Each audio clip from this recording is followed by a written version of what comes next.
Direito e Democracia pela Universidade FUMEC, especialista em Advocacia Civil pela Escola de Pós-Graduação em Economia e Escola Brasileira de Administração Pública e de Empresas da Fundação Getúlio Vargas. E bacharel em Direito pela Faculdade de Direito Milton Campos, membro da Comissão de Defesa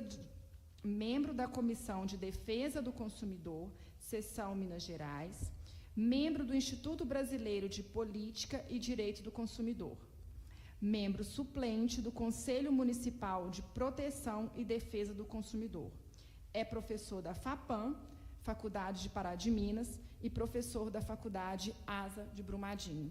Então, daremos início a essa mesa. Professor Moraes Oliveira, para expor o tema.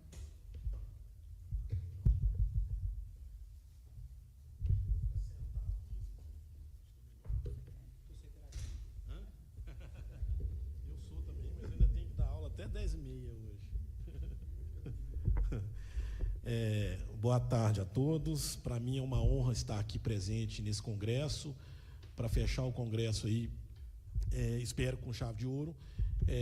E é uma honra maior ainda porque eu sou ex-aluno da Milton Campos, fui aluno da professora Teresa Mafra, fui aluno de vários outros professores que ainda lecionam aqui, e sempre, regularmente, estou voltando a esta casa, né? E para mim isso é uma felicidade muito grande. Eu gostaria de agradecer o convite da professora Cláudia, né, que felizmente nos conhecemos pessoalmente, a gente sempre conversou muito por redes sociais, né? Fui colega do marido da professora Cláudia, lá na Faculdade ASA, então para mim é uma honra estar presente nesse evento. E eu pensei em fazer uma apresentação mais voltada para o aspecto contratual e a discussão das duas grandes normas de direito privado que nós temos no Brasil hoje, que é o direito do consumidor e o direito civil. Por que a gente tem esses dois grandes ramos e o que cada um preconiza nessa discussão que a gente vai tratar? Quando a gente pensa na concepção de contrato, a ideia de contrato, a gente pensa que essa ideia de contrato ela vem sendo moldada desde o período romano até os dias atuais. E aí, para a gente analisar essa questão do contrato hoje, da proteção, da defesa do consumidor, do vulnerável, todas as questões que eu vou levantar com vocês aqui, a gente tem que pensar que o contrato é um negócio jurídico por excelência. Ele é o principal modelo de negócio jurídico. Ele é o principal instrumento de transmissão de propriedade, de dinheiro, de circulação de riquezas no mundo. Então, ele tem uma preocupação muito grande. E um congresso desse é extremamente importante, porque o advogado trabalha com o contrato o tempo todo, né? Infelizmente, o que eu vejo em muitas faculdades e universidades é que cada vez mais a matéria de direito do consumidor tem ficado relegada, né, para disciplinas optativas ou então com uma carga horária muito pequena, e isso é extremamente ruim, porque hoje em dia é impossível se advogar na área contratual sem saber direito do consumidor e vice-versa, né?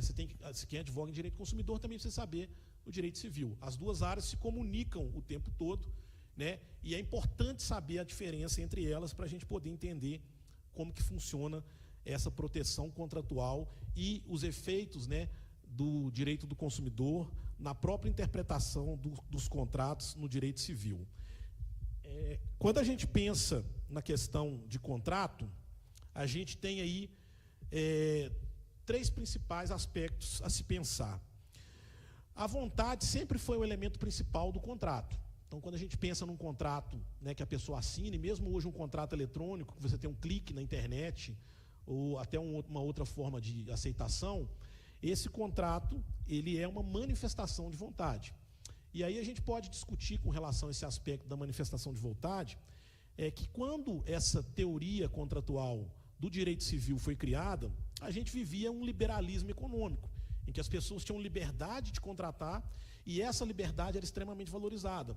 Então, a autonomia da vontade, que muitos hoje chamam de autonomia privada, ela é um elemento essencial da teoria contratual. As pessoas precisam ter a vontade, essa vontade tem que ser manifestada, né? E o direito protege essa vontade através dos instrumentos legais que a gente tem no direito civil. Então, esse é um aspecto extremamente importante que a gente tem aí. Quando a gente pensa nessa teoria contratual clássica do direito civil, a gente tem basicamente 3 dogmas principais que foram superados em tese pelo direito do consumidor. Primeiro, o dogma da liberdade contratual. Né? Será que na relação de consumo a gente tem liberdade contratual?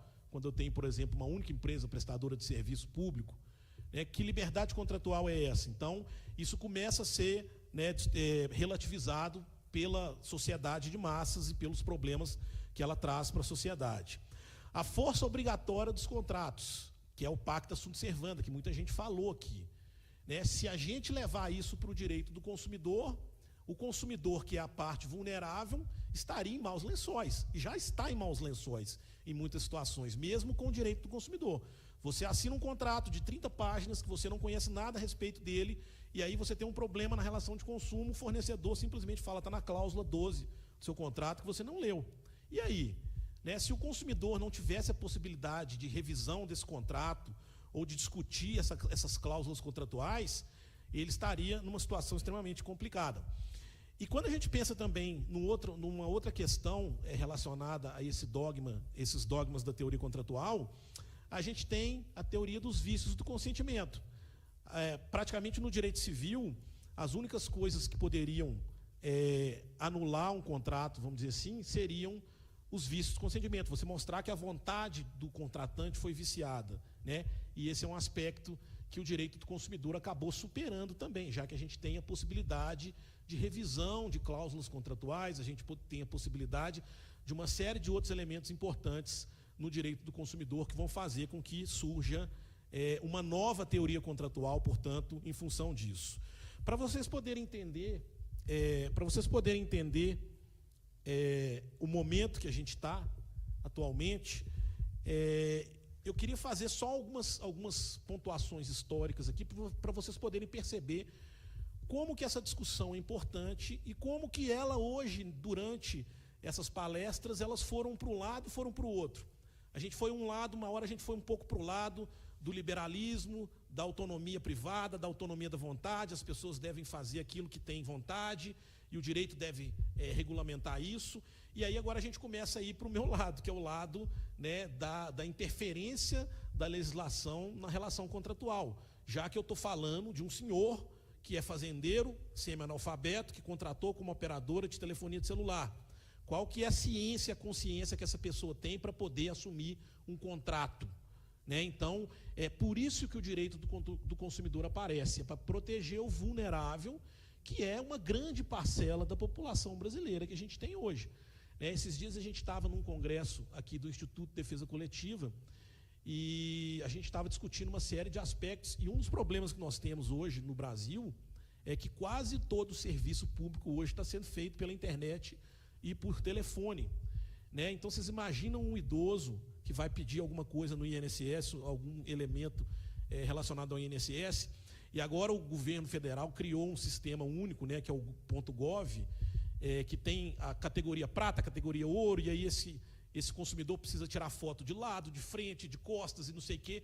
Então, você imagina um idoso realizando esse tipo de atividade, né, ele fica praticamente excluído desse tipo de serviço. Então, esse é um aspecto importante. Então, olha só, quando a gente pensa no surgimento do direito do consumidor, o ser humano sempre consumiu os elementos à sua volta. A gente sempre consumiu tudo quanto é tipo de elementos que a gente produziu. Quando a gente pensa em legislações antigas a respeito da relação de consumo, todo mundo lembra do Código de Hammurabi, né? O Código de Hammurabi e tal. Por que as pessoas lembram do Código de Hammurabi? Porque o código foi encontrado inteiro numa pedra, tá? E totalmente transcrito nessa pedra, e ele ficou completamente preservado por milhares e milhares de anos. Só que a gente tem duas leis aí bem anteriores ao Código de Hammurabi, que é essa lei Ur-Nammu e a lei Lipit-Ishtar também, que são normas anteriores ao Código de Hammurabi, que também tinham previsões, né, regulamentações sobre o direito. Agora, olha que interessante, quando a gente pega o Código de Hammurabi, lá no Código de Hammurabi, a gente tem 2 dispositivos que remetem a um direito do consumidor, mas que a gente não pode chamar ainda de direito do consumidor. A lei número 233 fala que o engenheiro que viesse a construir uma casa cujas paredes revelassem deficientes teria a obrigação de reconstruí-lo às suas próprias custas. Né? Então, isso é uma coisa que, se a gente for pensar, hoje é praticamente a mesma coisa. A lei número 108 do Código de Hammurabi: se uma taberneira não aceita trigo por preço das bebidas a peso, mas toma dinheiro e o preço da bebida é menor do que o do trigo, deverá ser convencida disto e lançada na água.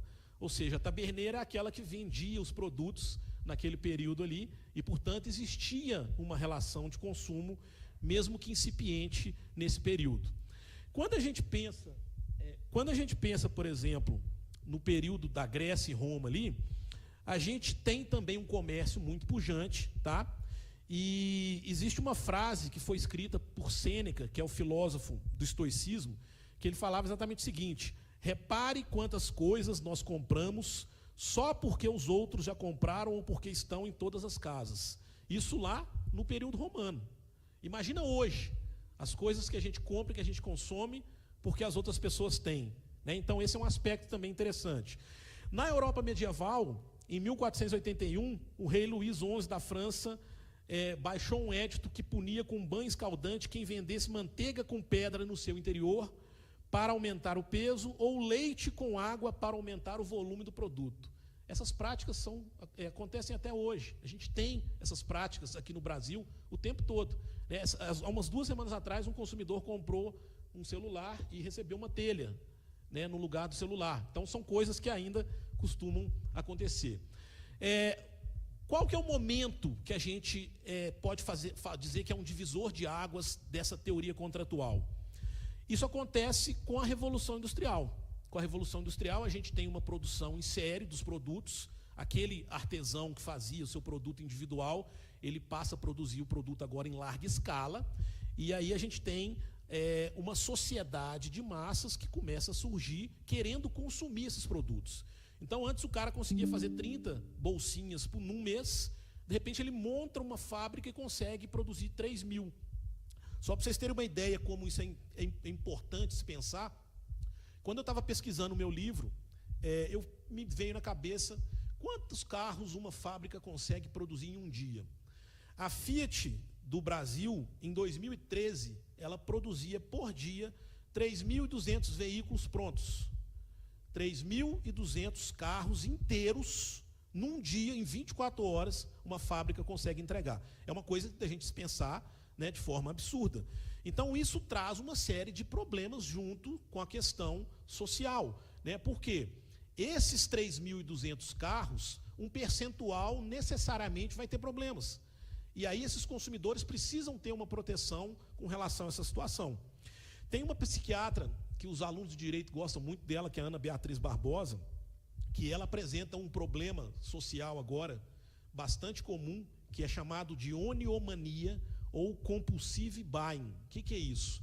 É a pessoa que compra descontroladamente. Existe, inclusive, no Hospital das Clínicas de São Paulo, um setor específico para tratar as pessoas compulsivas, compradoras compulsivas.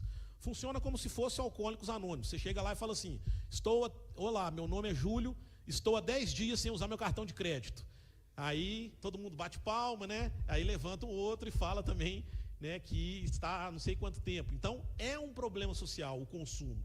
O consumo foi ótimo para o desenvolvimento da sociedade, foi importante para que a gente tivesse uma sociedade desenvolvida, mas ele traz também uma série de problemas. Tá?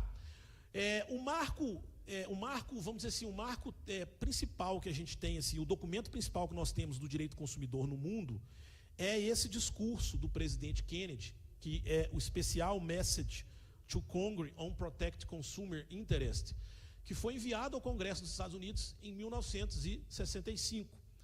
E aí, quando o presidente Kennedy, o presidente dos Estados Unidos, a nação mais importante daquela época, se coloca como consumidor, a sociedade mundial começa a preocupar com o consumo. E aí os países começam a criar códigos de defesa do consumidor, e o Brasil também foi um desses países que acabou criando um código de defesa do consumidor em 1990.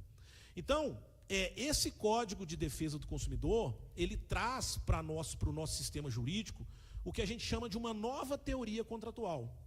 Ele precisa superar a teoria contratual do direito civil, que foi criado para 2 pessoas, para resolver um problema que agora você tem um contratante com 5.000 outras pessoas. O direito civil não consegue solucionar esse problema. Então, o direito do consumidor vem com uma nova teoria contratual para tentar solucionar os problemas que o direito civil não foi capaz de resolver. E aí, nessa nova teoria contratual, a gente tem a superação dos 3 principais axiomas, vamos dizer assim, do direito civil.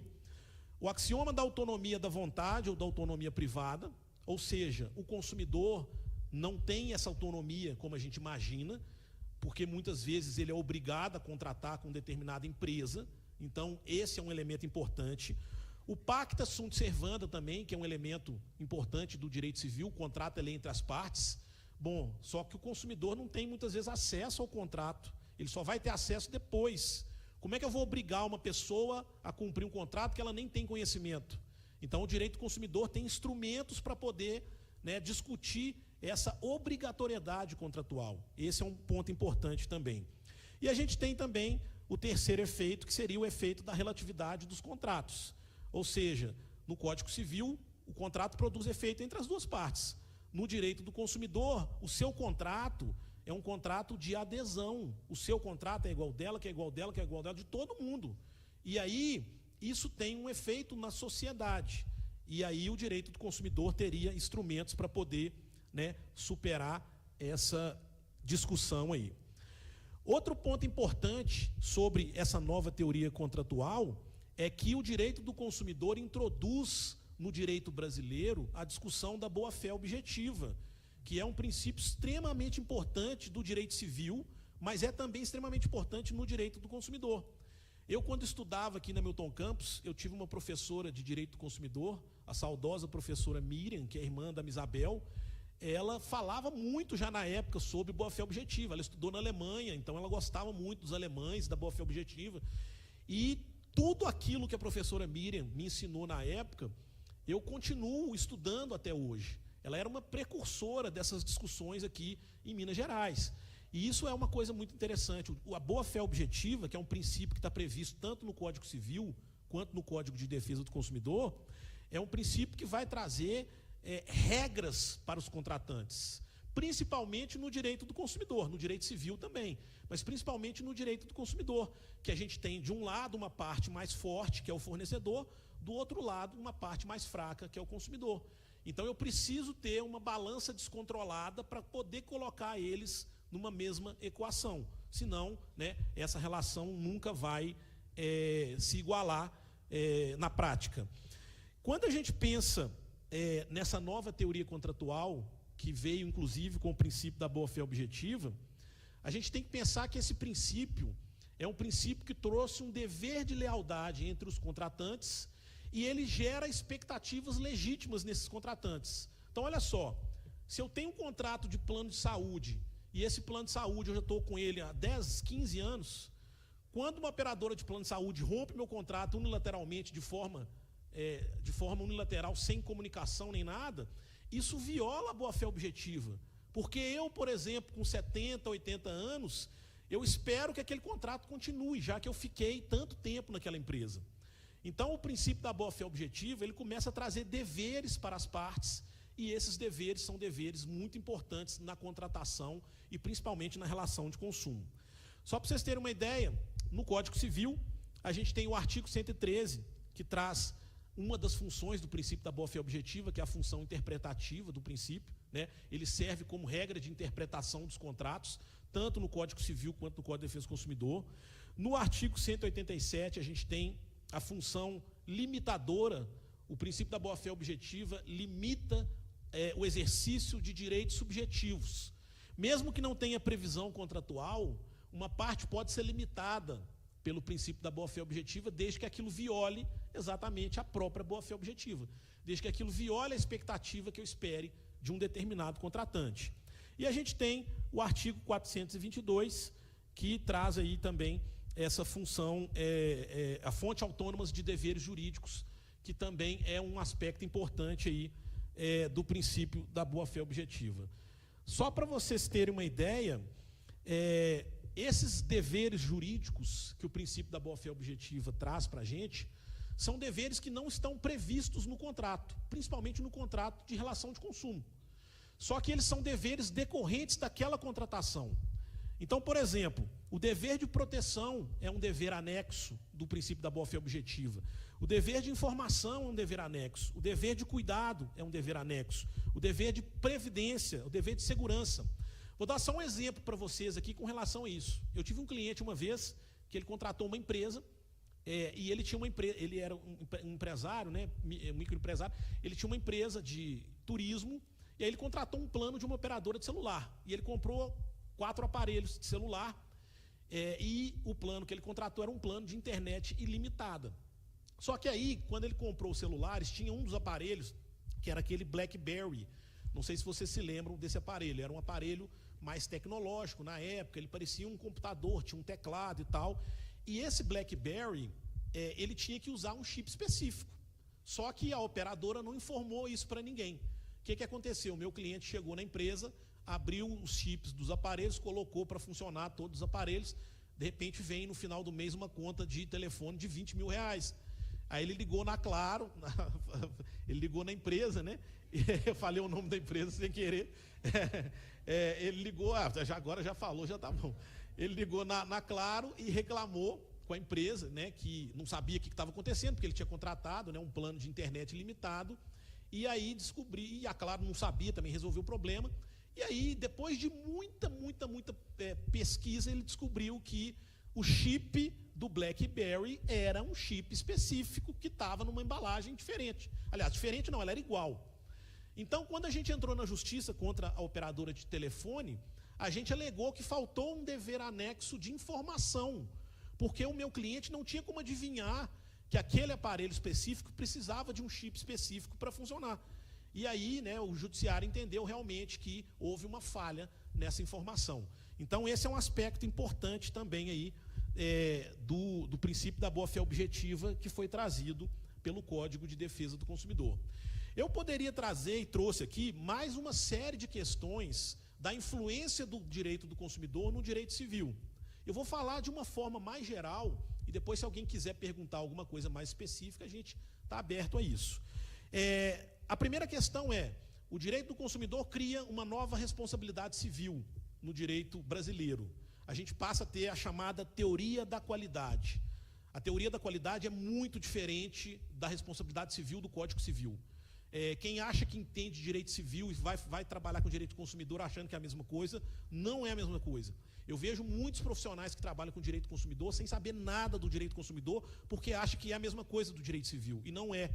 O direito do consumidor é muito específico, os requisitos da teoria da qualidade são muito específicos para se enquadrar uma coisa como fato do produto, como fato do serviço, tem uma categoria muito especial. E as pessoas muitas vezes não têm cuidado com isso. Então, o Código de Defesa do Consumidor cria uma nova responsabilidade civil, que é diferente da teoria do direito civil. A gente tem também uma nova teoria de vícios.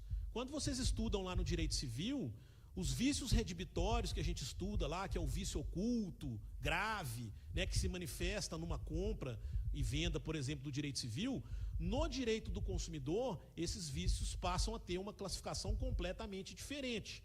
Inclusive, a gente estuda, né, passa grande parte do semestre estudando essa classificação, né, dos vícios aparentes, os vícios de quantidade, vício de qualidade. São uma série de elementos que essa teoria, essa nova teoria contratual, né, traz para o direito brasileiro. E por fim, aí, para a gente poder pensar a respeito disso, o próprio Instituto da Oferta, que existe no direito civil, o direito do consumidor alterou completamente também. Lá no artigo 30 do Código de Defesa do Consumidor, a gente tem o princípio da vinculação, que é um princípio que está previsto no Código de Defesa do Consumidor, que diz que aquilo que eu anunciei tem que ser oferecido da forma que foi anunciado. Eu tenho que cumprir aquilo da forma que foi anunciado. Vocês devem estar vendo aí essa situação agora que está acontecendo aí com o hotel urbano, né? Ali é um claro exemplo do princípio da vinculação. Eles fizeram ofertas de passagem para Cancún, hotel e aéreo por R$ 1.500. Não existe isso em lugar nenhum. Alguém ia se ferrar numa história dessa, né? E aí, o que provavelmente aconteceu com essa empresa? Um esquema de pirâmide que é extremamente comum no Brasil. Eles vendem produtos muito baratos e as pessoas vão comprando, os primeiros viajam, depois a coisa vai né, vai ficando mais séria, e aí eles começam a perceber que eles não têm condição de cumprir aquele tipo de contrato. Então, a oferta no Código de Defesa do Consumidor passa a trazer elementos específicos da relação de consumo. E isso é muito bom para os consumidores, porque o consumidor ele sofre uma oferta diferente do direito civil. No direito civil, eu procuro a pessoa individualmente e falo, você quer contratar comigo? No direito do consumidor, eu tenho uma publicidade. E essa publicidade afeta milhares de pessoas. Então, assim, dentro desses tópicos que eu quis trazer para vocês aí, a gente poderia falar, né, várias e várias horas sobre cada um desses elementos especificamente. Mas eu quis trazer uma abordagem mais geral para vocês poderem refletir, né, por que a gente ainda tem direito do consumidor? Por que algumas pessoas são contrárias ao direito do consumidor e algumas pessoas são favoráveis? Né, quem trabalha, por exemplo, de frente, na linha de frente dos PROCONs, dos órgãos de defesa do consumidor, vocês vão ver que eles têm um papel muito ativo na proteção dessas pessoas.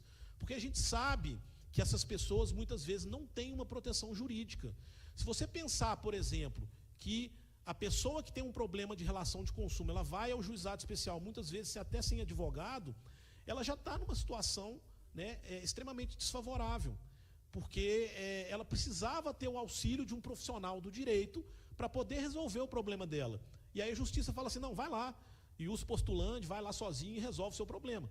Eu já vi muitas vezes juízes de juizado especial extinguirem o processo sem julgamento de mérito, porque eles não conseguiram entender o que a pessoa estava querendo com o processo. É muito comum esse tipo de coisa no PROCON, né, nos órgãos de defesa do consumidor, essas demandas aí.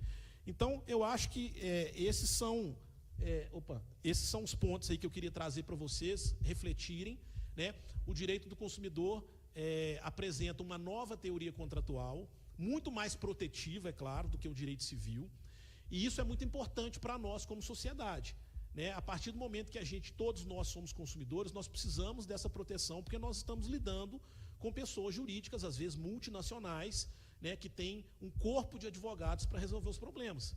Eu já vi muito consumidor se sentir constrangido quando ele chega na audiência de conciliação e ele vai sozinho e a empresa manda aqueles advogados muito bem vestidos, né, e eles começam a falar o juridiquês ali, e o consumidor muitas vezes fala, o que eu estou fazendo aqui? Eu estou errado.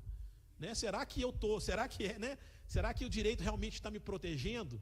Né? Então, eu acho que discutir os contratos, discutir essas duas vertentes do direito civil e do direito consumidor são extremamente importantes para a gente continuar, né, estabelecendo um direito justo e um direito que alcance todas as pessoas, não só aquelas pessoas, né, que têm algum tipo de condição financeira ou de condição socioeconômica para poder atuar.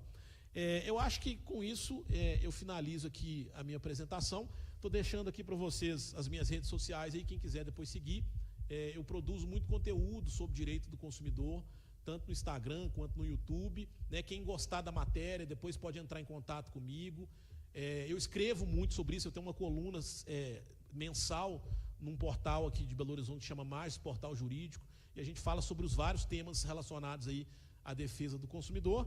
E esse aí é o meu livro que eu trouxe aí, tá? Que eu vou sortear no final, aí, a gente vai sortear ele aqui para os alunos, tá bom?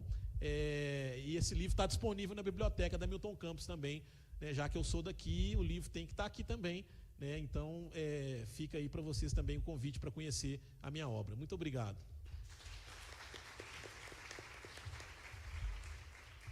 Pode pegar. Obrigada, professor Júlio. Professor Júlio, eu entendo que a lei do juizado especial, no artigo que permite o jus postulandi, ela é inconstitucional. Na minha opinião, e eu sempre reforço isso em sala de aula, que um dos princípios norteadores do processo, né, ou do devido processo legal, é a ampla defesa. E só existe ampla defesa quando nós temos uma defesa técnica. E a defesa técnica é aquela defesa que ela é exercida pelo advogado. Eu falo que por mais que o consumidor seja uma pessoa esclarecida, seja um médico, seja um engenheiro, ele não tem a técnica processual, ele não tem a técnica, o conhecimento jurídico para fazer sua defesa.